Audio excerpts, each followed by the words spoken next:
Toujours dans ce grand thème, explorer les mystères et les richesses de la prière. Explorer les mystères et les richesses de la prière. Alors, je vais rebondir sur le truc de Kali pour essayer d'aider. Pourquoi je rebondis et je commence mon message sur cette, pas question, mais ce sentiment au fait de Kali, parce que ce n'est pas la première fois que j'entends cela. Ok?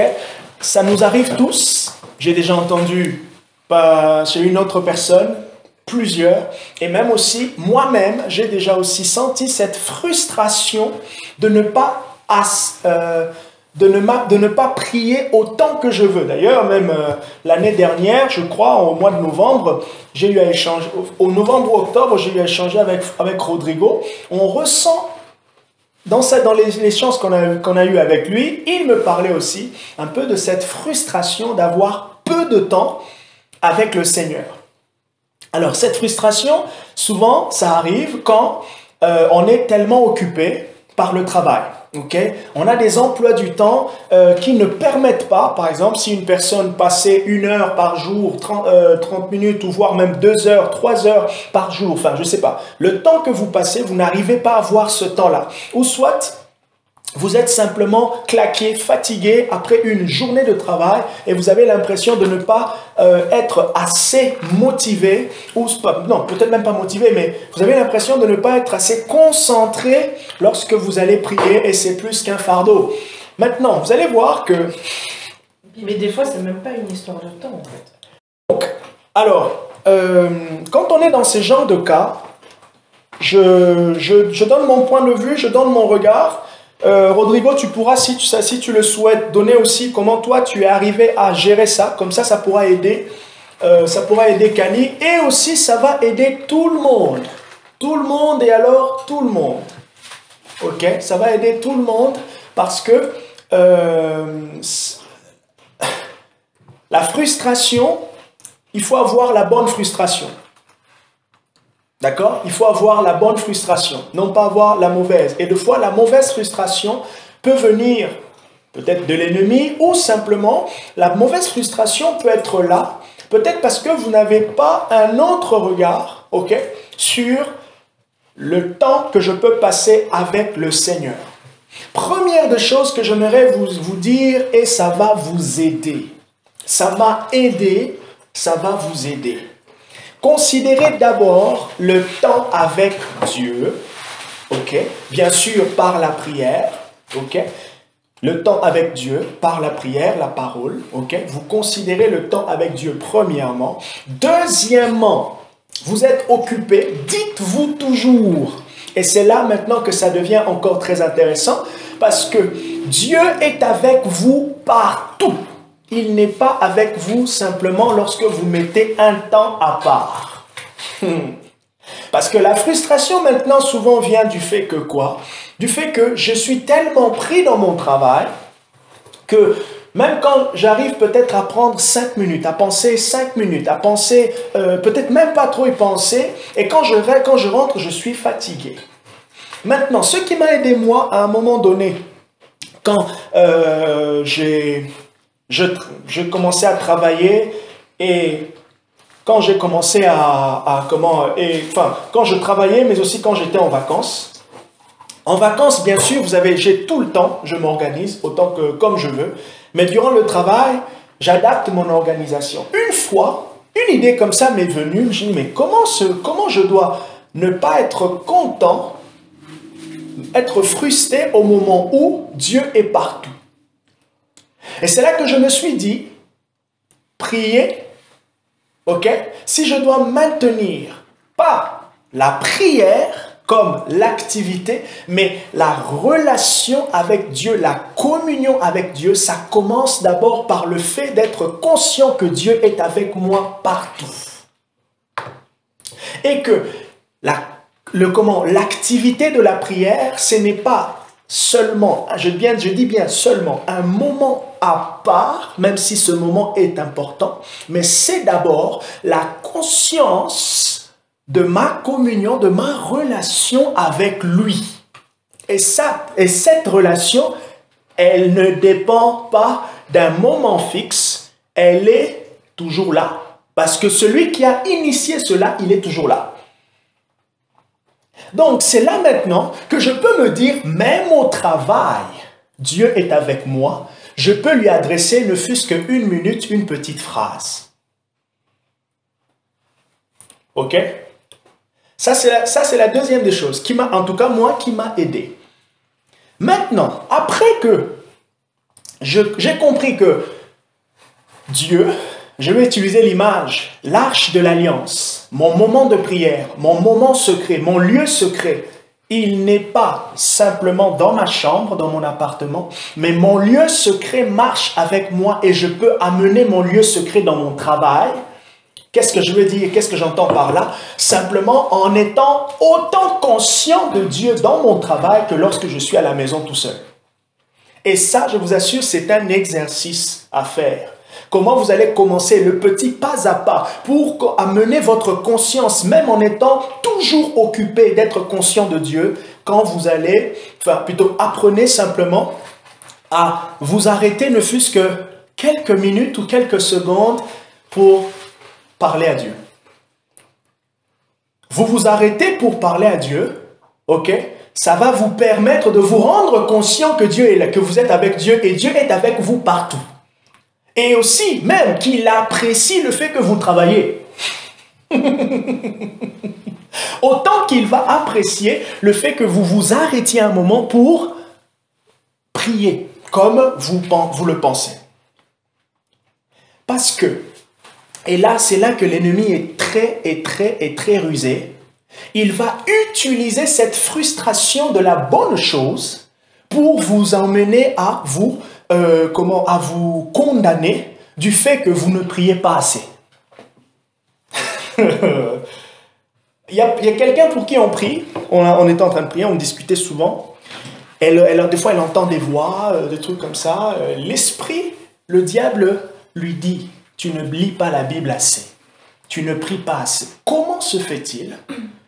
Le diable te condamne sur le fait que tu ne pries pas assez. Ça veut dire quoi? Il veut que tu puisses prier assez. Vous voyez comment c'est un peu rusé?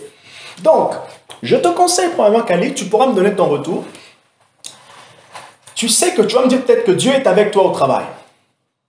Tu sais ça. Ok? Maintenant, dès que tu sais que, ok, Dieu est avec moi au travail, je peux prier même 5 minutes, même 1 minute, Dieu entend tout ce que je peux lui dire. Et ce n'est pas parce que j'ai dit 2 minutes que Dieu n'a pas entendu, mais si je dis 10 minutes, il est content. Non, ça ne dépend pas de 2 minutes. Ça dépend d'abord de la relation qui est établie d'abord, ok? Et cette relation, c'est Dieu qui l'a initiée, ça, on est d'accord. Maintenant, la troisième chose, puisque maintenant, votre besoin, c'est d'avoir un moment tranquille, ok? Quand vous allez rentrer, c'est là maintenant que votre organisation doit venir. Alors, vous allez maintenant vous organiser par rapport aussi à votre corps qui est peut-être fatigué de se dire, ok, je vais essayer autant que je peux, aujourd'hui, demain, ainsi de suite, de pouvoir m'arrêter dès que je rentre. Dès que je rentre, si vous faites le sport, faites le sport. Avant de passer à autre chose, dites-vous, ok, puisque je veux ce moment précis, je m'arrête, que ça soit pour 10 minutes, que ça soit pour 30 minutes, que ça soit pour 1 heure, je m'arrête et je prends mon temps avec le Seigneur. Maintenant, admettons que vous voulez prendre plus de temps et vous n'avez pas ce temps-là après le boulot. Je vous conseille d'apprécier d'abord le petit moment que vous pouvez avoir tous les jours. Vous voyez, même si c'est 20 minutes, le 20 minutes où vous êtes arrêté, vous êtes sorti du boulot, vous avez dit, ok, là c'est le moment de prier, c'est mon moment avec Dieu, appréciez ce peu-là. Si vous n'appréciez pas ce peu-là, vous serez toujours frustré et vous allez voir maintenant, et ça, c'est comme un constat que j'ai fait, et même pour moi-même, quand vous aurez le temps que vous cherchez, vous aurez d'autres activités. Et vous n'allez peut-être pas prendre le temps que vous souhaitez. Et encore, et vous allez simplement tomber dans cet engrenage de se condamner, de se condamner, de se condamner, de se condamner. Et vous vous condamnez, non pas parce que Dieu vous condamne, mais parce que l'angle de vue avec laquelle vous regardez et avec lequel vous regardez les choses n'est pas forcément l'angle de vue que Dieu regarde. Ok? Donc, nous avons tous des activités, des journées qui varient en fonction de nos travails. L'organisation personnelle, elle est importante, elle intervient, ça c'est un point. Un autre point, c'est aussi de se dire, Dieu, je l'ai partout. Ok? Et il m'a partout. Donc, partout où je peux m'arrêter 5 minutes, 2 minutes, 3 minutes, je ne sais pas. Bref, à chaque fois que je m'adresserai à lui, il m'entend et il me répondra. Et c'est un moment d'échange. Et c'est là maintenant que vous allez plus concevoir la prière comme un moment d'échange et non pas comme un temps qui se remplit. Ok? Plutôt comme un moment d'échange. Et c'est le moment d'échange qui prend 1 heure, 2 heures, 3 heures. Vous comprenez un peu l'idée? C'est le moment d'échange, le moment des discussions qui prend 1 heure, 2 heures, 3 heures, 4 heures, comme vous souhaitez. Mais ce n'est pas le temps qui définit l'échange. Non, c'est l'échange. C'est l'échange que j'ai avec Dieu qui lui dit par la prière qui peut prendre 1 heure, 2 heures, 3 heures. C'est pour cela qu'on peut comprendre que Jésus pouvait prier toute la nuit. C'est le temps d'échange qui pouvait durer toute la nuit. Et à chaque fois, dans les choses spirituelles, si l'on poursuit la chose que Dieu donne sans mettre d'abord Dieu, on passe à côté. Et on fait plus d'efforts. Mais quand Dieu est au centre, on trouve facilement. Vous voyez?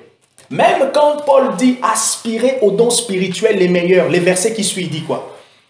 1 Corinthiens 14, verset 2. Les versets qui suivent, Paul dit, celui qui prie en langue s'adresse à Dieu. Vous voyez? Donc, on commence toujours par Dieu. Je m'arrête là. Donne-moi ton retour, Kali. Et puis, effectivement, quand on prend quelqu'un qui prend 15 minutes, quelqu'un qui prend 30 minutes, c'est un peu ce qu'on essaie de discuter là, rapidement avec Francine. Quelqu'un qui prend 15 minutes et quelqu'un qui prend 30 minutes, et une autre personne qui prend 45, 1 heure, 2 heures, 3 heures, ok? La profondeur ne sera pas la même. Ok? Par contre, comment dire? Ils vont tous recevoir de Dieu. Ils vont tous recevoir de Dieu. Ça, il faut qu'on soit d'accord. Ok? Mais maintenant, c'est quoi la valeur du temps dans la prière? Ce n'est pas le temps qui définit ce que vous allez recevoir. Ok? Mais c'est Dieu, le Dieu avec qui vous passez. Ok? Je sais pas, hein, tu vois un peu. Donc,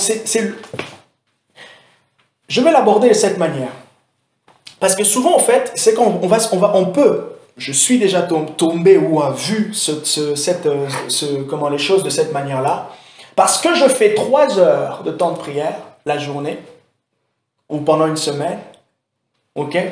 J'ai plus reçu de Dieu. Et si j'en fais moins, j'ai moins reçu de Dieu. Non. Quel que soit le temps que vous faites, vous recevez de Dieu. Quel que soit le temps. Même si je nous encourage à de plus en plus prendre plus de temps. Mais maintenant, si nous définissons ce que nous recevons par le temps que nous faisons, on tombe dans pas dire peut-être la religion, mais ça, on est désavantagé. Et ce n'est pas ça, même la notion biblique de la prière. Parce que, dès le fait que vous dites « Ah, j'ai pris 30 minutes ces jours ici, ma relation avec Dieu, elle n'est pas bonne », vous avez vous-même défini ce que vous recevez de Dieu. Et pourtant, on a tous le même Dieu. On peut vivre un très bon moment avec Dieu pendant 10 minutes et vivre un très bon moment avec Dieu après 4 heures de temps. Alors, c'est quoi la valeur et l'importance du temps? Le temps permet d'aller un peu plus en profondeur. Ou je peux simplement dire, donner peut-être un peu plus de temps à Dieu de travailler. Ou sinon, je peux même dire, permettre peut-être un peu plus de conscience de notre part, d'apaisement de l'être intérieur pour entendre de Dieu. Entendre ce que Dieu dit. Ok?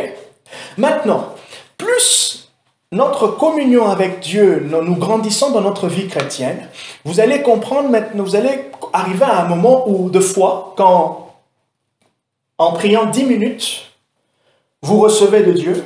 En priant 30 minutes, vous recevez de Dieu. En priant 1 heure, vous recevez de Dieu. En priant 2 heures, 3 heures, une nuit, vous recevez de Dieu. Et là, c'est quoi?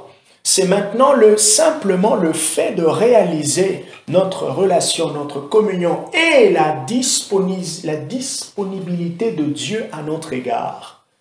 Et ça change tout.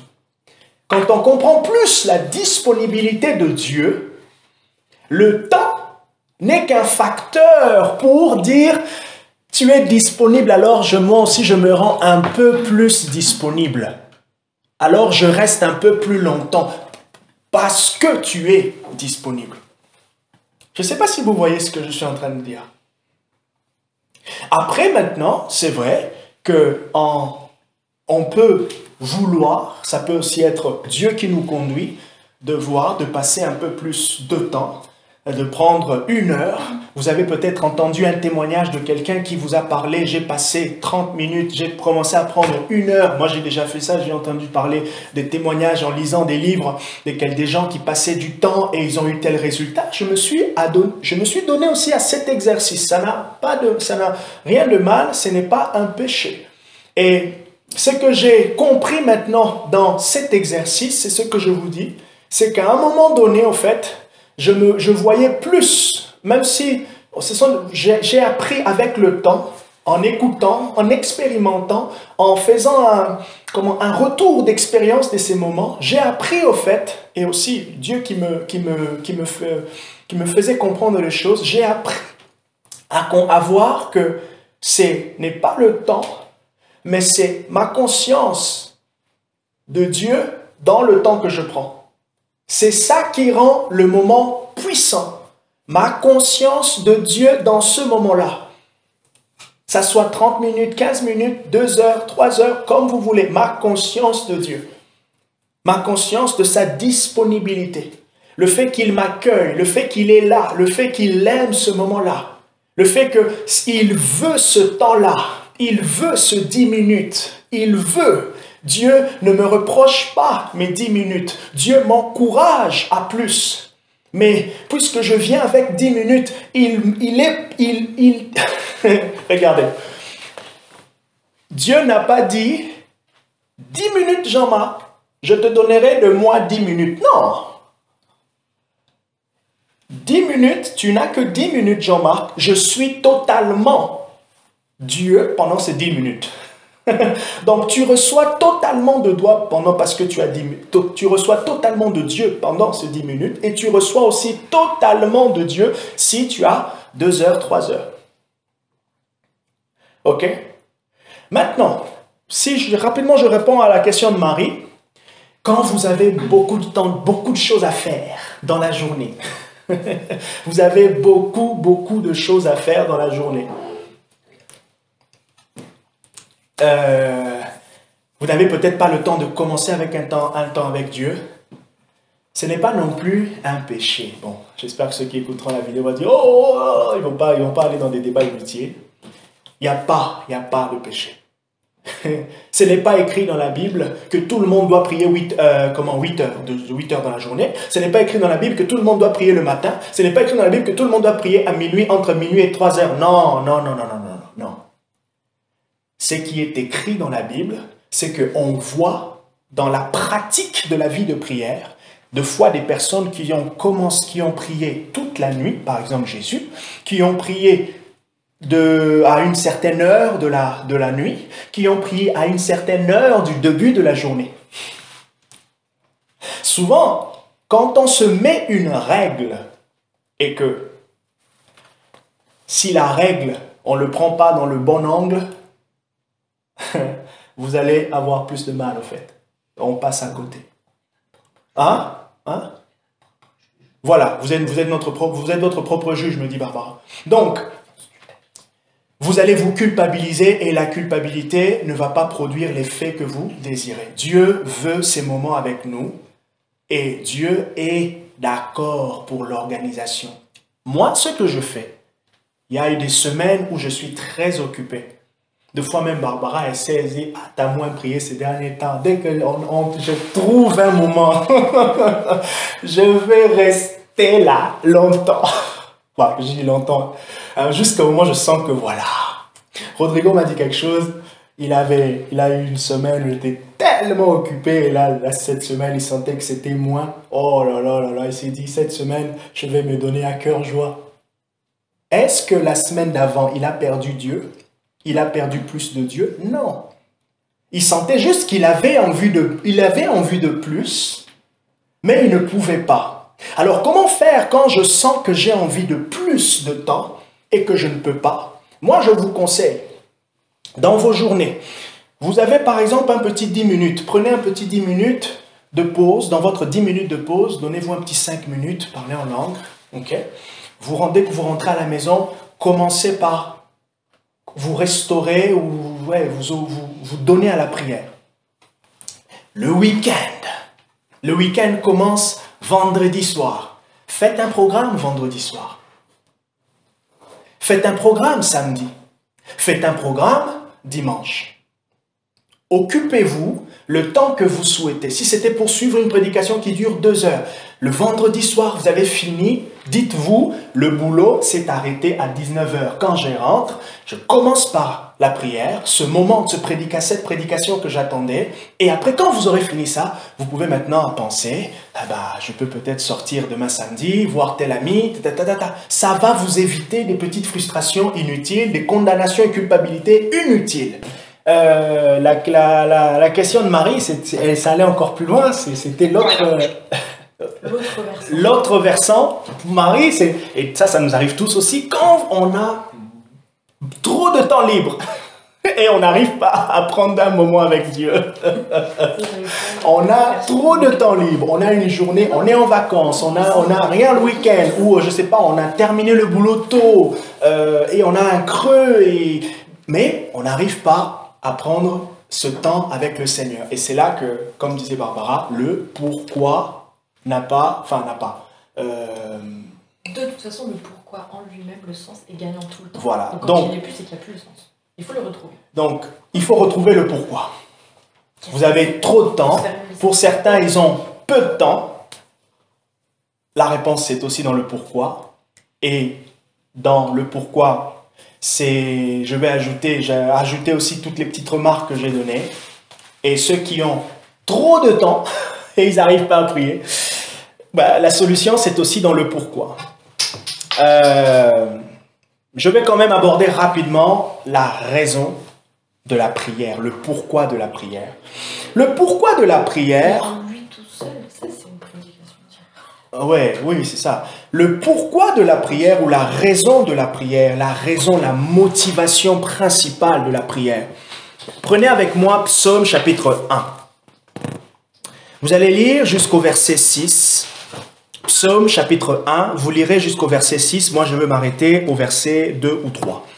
Heureux l'homme, Psaume chapitre 1, à partir du verset 1. Heureux l'homme qui ne marche pas selon le conseil des méchants, qui ne s'arrête pas sur le chemin des pécheurs et qui ne s'assied pas sur le banc des moqueurs, mais qui trouve son plaisir dans la loi de l'Éternel et qui médite sa loi jour et nuit. Il est comme un arbre planté près d'un courant d'eau qui donne son fruit en son temps. Et dont le feuillage ne se flétrit pas, tout ce qu'il fait lui réussit. Vous continuez au verset 4, on vous donne encore une autre image de cet homme qui ne s'assied pas en compagnie des moqueurs, qui ne marche pas déjà selon le conseil des méchants et qui ne s'assied pas sur le chemin des pécheurs et qui ne s'arrête pas sur le chemin des pécheurs et qui ne s'assied pas en compagnie des moqueurs. En tout cas, en méditant ce texte,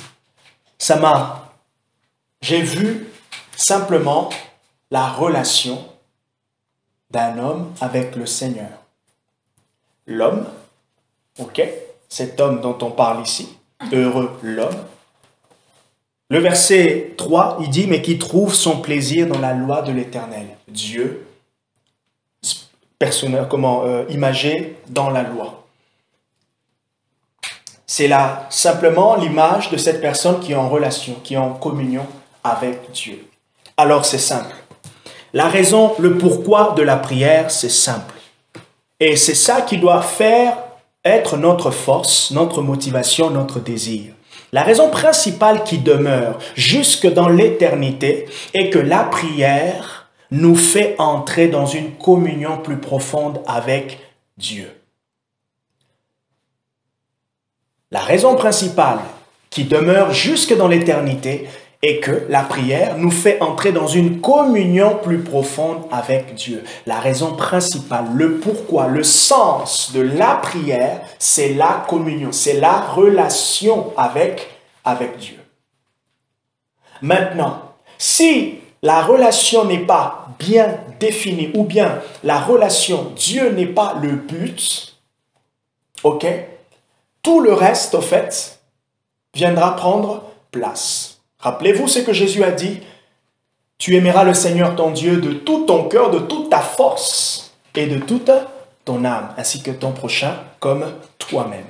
Tu aimeras le Seigneur ton Dieu de tout. Philippiens chapitre 3, à partir du verset 7, Paul il dit quoi? Je fais tout pour saisir le Seigneur. Pourquoi? Parce que Paul s'était fixé comme objectif le Seigneur. Imaginez un peu, c'est Barbara qui m'a donné l'idée.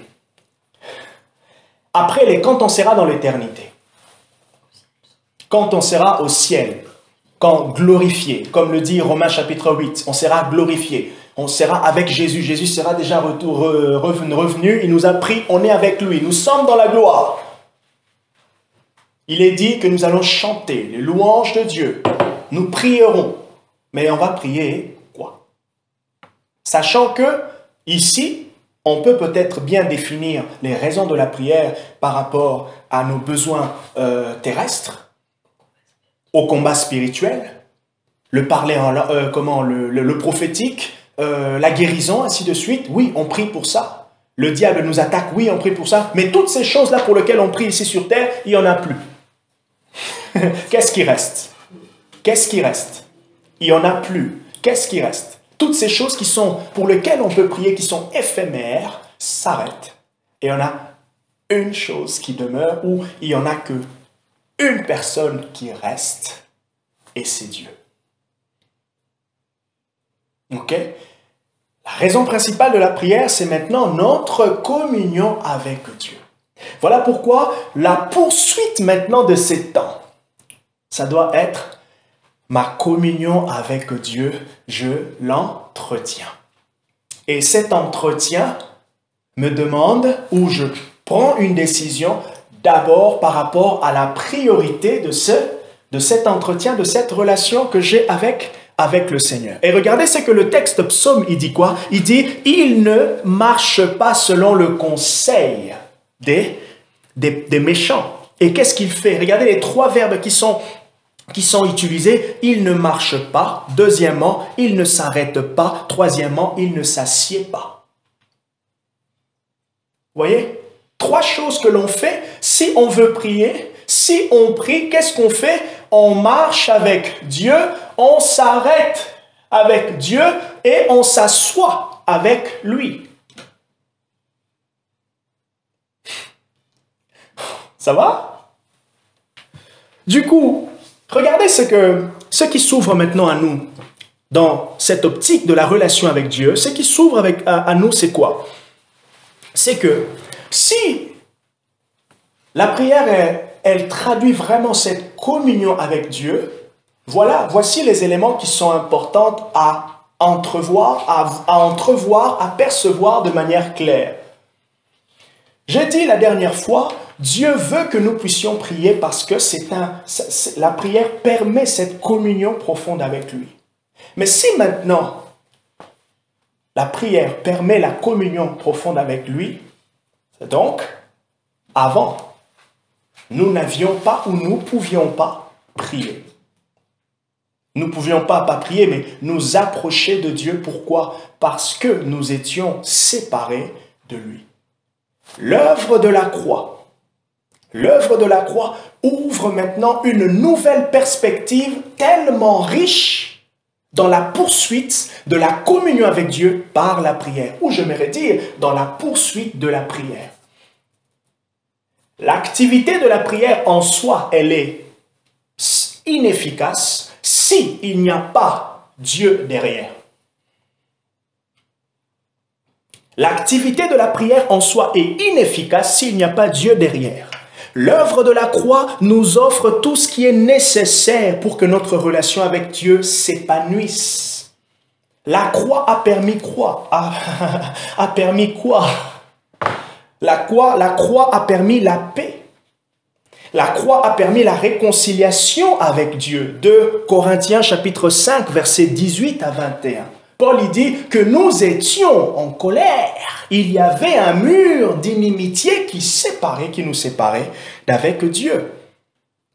Et si Jésus, puisque la mort de Jésus plutôt a permis cette relation, alors la prière prend tout son sens et tout son plaisir. La poursuite de la prière prend tout son plaisir. L'activité de la prière, que ça soit en église, que ça soit personnel, prend tout son sens. Pourquoi? Parce qu'il n'y a plus de séparation. Je suis en paix avec Dieu. Je suis réconcilié avec Dieu. L'autre chose, je suis en union avec Dieu et j'ai accès à Dieu partout. Ou simplement, je peux dire, Dieu est accessible. Et quelquefois, il nous arrive même de prier sans nous rendre compte vraiment de l'accessibilité de Dieu. Deux fois, simplement parce que nous n'avons pas l'angle, nous n'avons pas le bon angle. J'essaie de réfléchir, juste de me mettre un peu dans la Bible. Nous ne savons pas ce que Jésus a dit à Dieu, mais nous savons que Jésus a beaucoup prié. D'accord? Enfin, nous ne savons pas. Toutes les prières, il y a quand même certains où il a prononcé des mots, notamment à Gethsémane. Donc, on sait quand même certains sujets de prière de Jésus. Mais regardez comment Jésus exprimait au fait cette ouverture. Si vous prenez Jésus a beaucoup prié, vous le prenez dans le sens de beaucoup, sans regarder le vrai sens, l'essence même de ce beaucoup, vous serez plus dans l'acte, ok? Et vous serez plus dans le faire que de trouver la force dans le sens qui conduira au faire. Est-ce que, do you comprendre? Jésus a prié. Bien sûr, c'est notre modèle de prière. Jésus est notre modèle. J'ai relevé 2 phrases, 2 endroits dans la Bible, notamment un dans Jean. Je ne sais plus trop l'histoire, oui, c'est dans Jean chapitre 6. Jésus, il a devant lui une foule de personnes et ils n'ont rien pour manger, pour nourrir ces personnes. Et Jésus, il dit quoi à ses disciples? Les disciples posent la question, qu'est-ce qu'on va faire? Jésus dit, trouvez vous-même la solution. Et un des disciples dit, il y a à côté quelqu'un qui a 2 pains ou 5 poissons, ou je ne sais pas, inversement. C'est quoi? C'est 5 poissons, 2 pains et 5 poissons ou l'inverse? Bon, bref, en tout cas, il y avait le chiffre 2 et le chiffre 5 pour 5 pains et 2 poissons. Voilà, 5 pains et 2 poissons.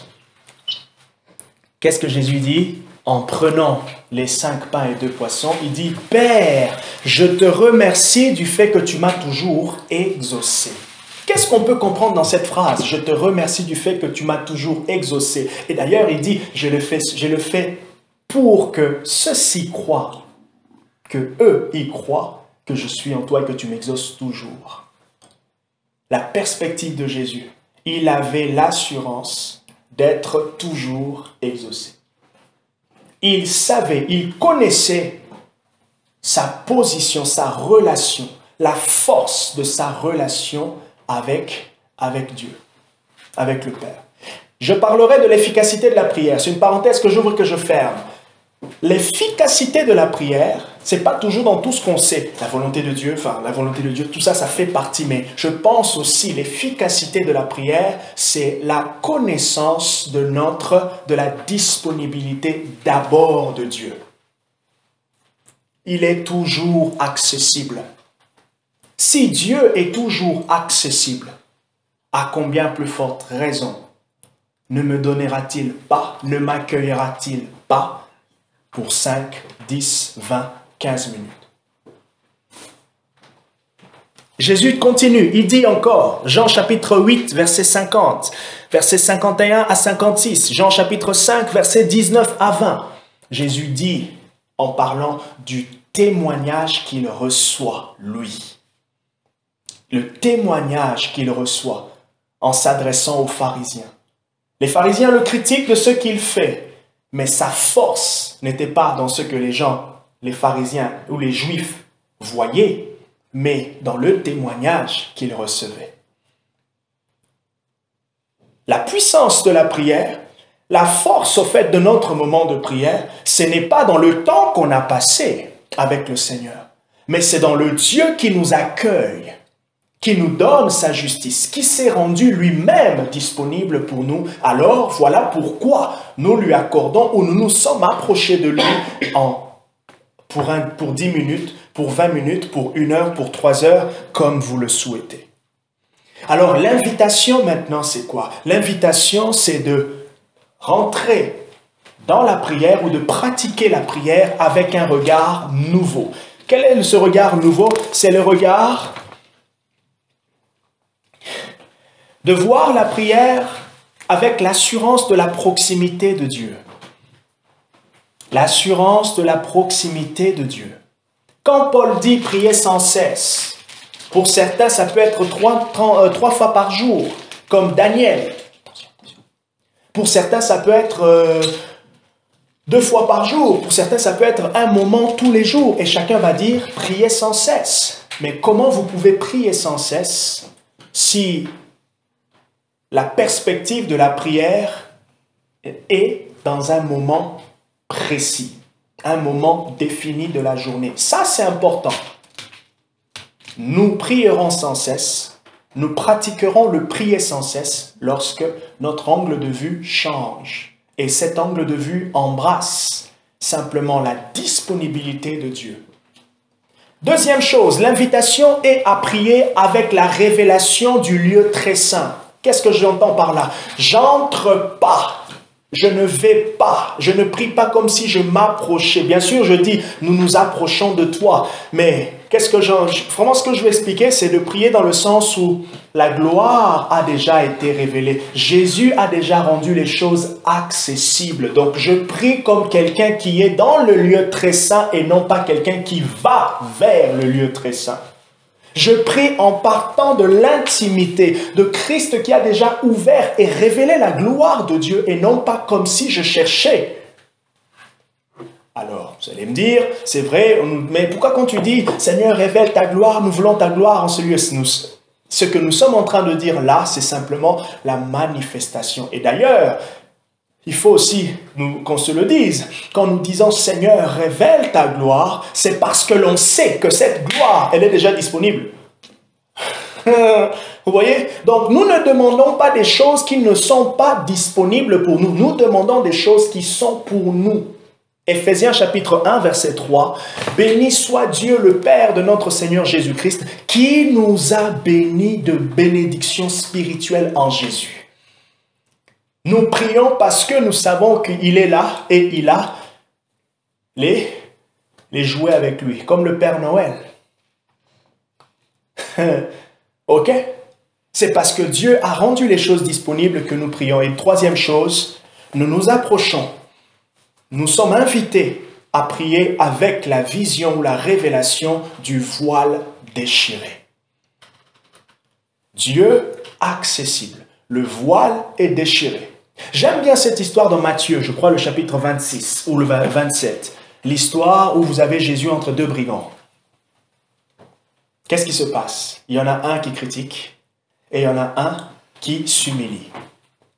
Et qu'est-ce que Jésus dit à celui qui s'humilie? Aujourd'hui même, aujourd'hui même, est-ce qu'il fallait beaucoup de temps pour être dans la gloire pour cette personne? Non. Pourquoi? Parce que celui qui offrait la gloire ou celui qui rendait la gloire disponible était à ses côtés.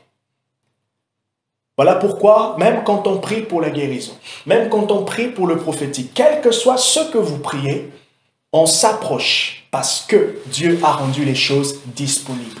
Plus on connaîtra ce que Jésus a mis à notre disposition. Et là, je vous invite à lire, peut-être qu'un jour je prêcherai sur ça, l'Épître aux Hébreux qui parle de ce qui est meilleur. Et là, dans ce qui est meilleur, il parle, Hébreux chapitre 8, chapitre 9, chapitre 10, il parle du chemin du sanctuaire, le chemin, l'accès à la présence de Dieu. Dieu s'est rendu disponible. Dieu est disponible. Et la force maintenant de la prière ou la force de l'activité, c'est quand nous réalisons cette disponibilité de Dieu ou disposition de Dieu, alors nous demandons avec la vision de ce que l'on sait. Et c'est ce que le Saint-Esprit de foi fait lorsqu'il nous montre des choses, il vous montre en vision, il vous montre en rêve des choses et vous priez par rapport à ce que vous avez vu ou entendu. Et c'est là que la Bible dit, Hébreux 11, verset 1, que la foi est une ferme assurance des choses qu'on espère et une démonstration de celles qu'on ne voit pas. Et Jésus, il dit dans Jean chapitre 5, à partir du verset 19, il dit que le Fils ne peut pas faire des choses qu'il ne voit pas le Père faire. Je paraphrase. Ça veut dire quoi? Puisqu'il a vu le Père, ça veut dire la volonté du Père lui a été communiquée. Et Paul, il dit quoi? 1 Corinthiens chapitre 2, verset 6 au verset 11. Nous prêchons une sagesse inconnue des temps anciens, mais maintenant connue par la révélation de l'Esprit. Il dit, celui qui sonde le cœur, c'est l'Esprit de Dieu. Et l'Esprit de Dieu qui sonde le cœur de Dieu nous a fait connaître les choses que Dieu voulait que nous puissions connaître. Et c'est là souvent qu'on parle de prier avec les promesses de Dieu. Plus on connaît ce que le Seigneur nous a donné dans sa parole, sa volonté claire, plus on demande dans la perspective de ce qui a été donné. Et nous prions dans la perspective de ce qui a été donné, ce qui a été disposé. Et c'est pour cela que nous recevons.